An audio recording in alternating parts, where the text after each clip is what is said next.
چنانچہ اللہ کے محبوب صلی اللہ علیہ وسلم اتنے خیر خواہ تھے، اتنے خیر خواہ تھے. آپ نے واقعہ سنا ہوگا کہ محبوب صلی اللہ علیہ وسلم کی جوانی کا زمانہ تھا جب آپ نے نبوت کا اظہار فرمایا.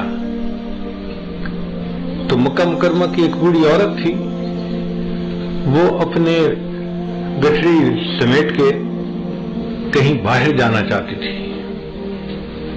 انتظار میں تھی کہ مجھے کوئی بندہ ملے جو میری گٹھڑی منزل تک پہنچا دے.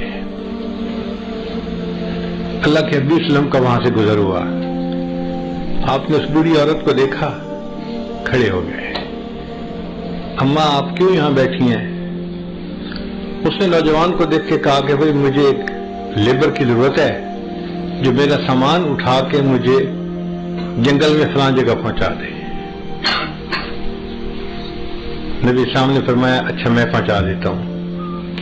اللہ کے محبوب صلی اللہ علیہ وسلم نے اس کی گٹھڑی سر پہ اٹھا لی اور وہ عورت چل پڑی.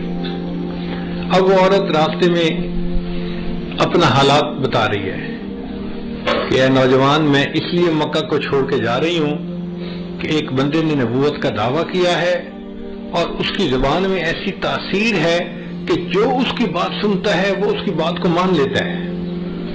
اور لوگ ماں باپ کے دین کو چھوڑ رہے ہیں اور بتوں کی پرستش کو چھوڑ رہے ہیں، اور مجھے ڈر لگتا ہے کہ کہیں میرے اوپر بھی اس کا اثر نہ ہو جائے، تو میں مکہ ہی چھوڑ کے جا رہی ہوں. میں ماں باپ کے دین پہ رہنا چاہتی ہوں، میں شرک کو نہیں چھوڑ سکتی. نبی علیہ السلام اس کی باتیں سن رہے ہیں مگر خاموش ہیں، اور وہ ساتھ ساتھ نصیحت بھی کرتی جا رہی ہے کہ نوجوان میں تجھے نصیحت کرتی ہوں کہ تو اس نوجوان کی بات مت سننا، کہیں تو بھی اس کے دین پہ نہ چلا جائے، اور تو اپنے ماں باپ کے دین پہ جمے رہنا. تم اچھے آدمی ہو، تم اپنے ماں باپ کے دین کو نہ چھوڑنا. نبی علیہ السلام اس کی ساری باتیں سنتے رہے اور چلتے رہے. جہاں عورت نے پہنچنا تھا آپ نے سامان وہاں پہنچایا اور وہاں سے واپس آنے لگے. تو اس بوڑھی عورت نے کہا کہ نوجوان تو کتنا اچھا نوجوان ہے، اگر میں کبھی مکہ واپس آئی تو تم مجھے اپنا نام بتا، میں تجھے ملوں گی. تو جب اس نے پوچھا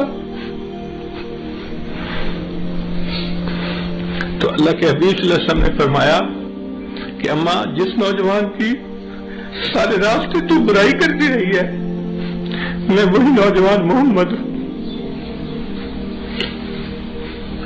بوڑھی عورت کے دل پہ اثر ہوتا ہے. وہ کہتی ہے اچھا اگر تو وہ نوجوان ہے جس کے اندر اتنی خیر خواہی ہے، میں پھر کلمہ پڑھتی ہوں، مسلمان ہو جاتی ہوں. اللہ کے محبوب صلی اللہ علیہ وسلم کی خیر خواہی نے ایسے بوڑھے کافروں کے دلوں کو بھی جیت لیا تھا. ہم بھی اگر نبی علیہ السلام کے سچے غلام بن کے رہنا چاہتے ہیں تو ہمیں اپنے اندر یہ خیر خواہی کا جذبہ پیدا کرنا پڑے گا. بیٹھ کے سوچیں، اس کی خیر خواہی، اس کی، ہر ایک کی خیر خواہی، انسان کی بھی خیر خواہی، جانور کی بھی خیر خواہی، اپنے کی بھی خیر خواہی، پرائی کی بھی خیر خواہی، حتیٰ کہ ہمیں دشمن کے نقصان کے اوپر بھی ترس آ رہا ہو کہ اس بیچارے کا نقصان کیوں ہو گیا. جب آپ محسوس کریں کہ دشمن کے نقصان پہ بھی آپ کا دل دکھتا ہے تو اب آپ سمجھ لیں کہ اب میرے اندر نبی علیہ السلام کے خلق کا کچھ حصہ آ گیا ہے.